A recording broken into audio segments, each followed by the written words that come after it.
This is the Roccat Dyad.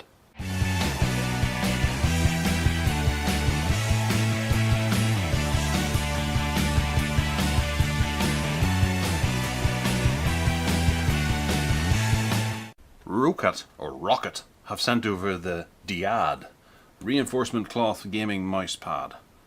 Mousepads are big business, I have to say, and there's actually a lot more science that goes into them than most people will think.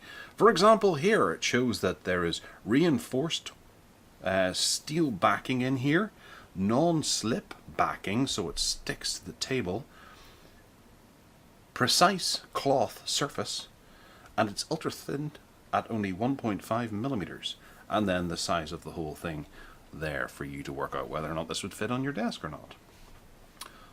Cloth got tough. Not bad, actually. Okay, so it's no fray at the edges, which is always a problem.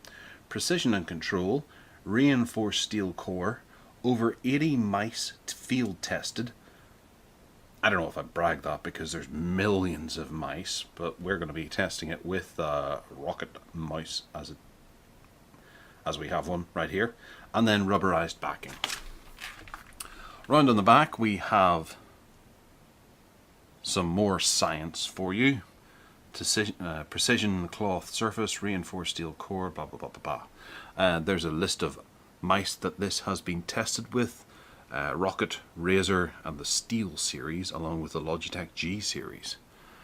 Given that most of them have pretty much the same setup underneath, I would imagine that if one works, they're all going to work quite well.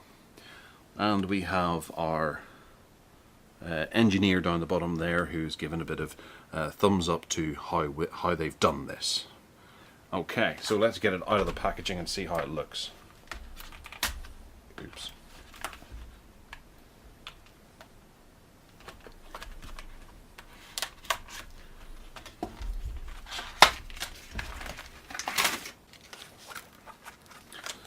Alright, so it's easy open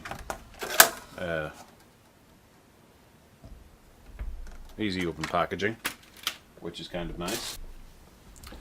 And there we have it. Okay, so looking around, right, we have it's like a honeycomb pattern on the bottom there, which is rubberized, and it comes to the edge and it's fused together here along the edge. It actually looks a wee bit pretty cut, like it would actually fray, but if they say it doesn't fray, I'm gonna have to take their word for it. And then there's a piece of steel inside.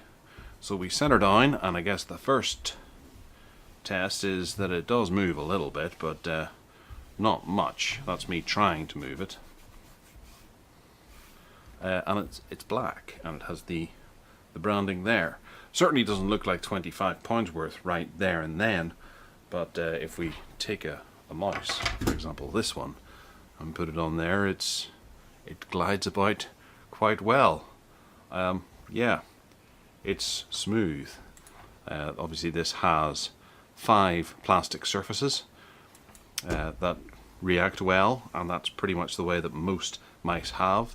Sometimes they lack this one and just have 4, but yeah, it slides about quite nicely there. So thanks for coming and watching me slide a mouse around a black surface.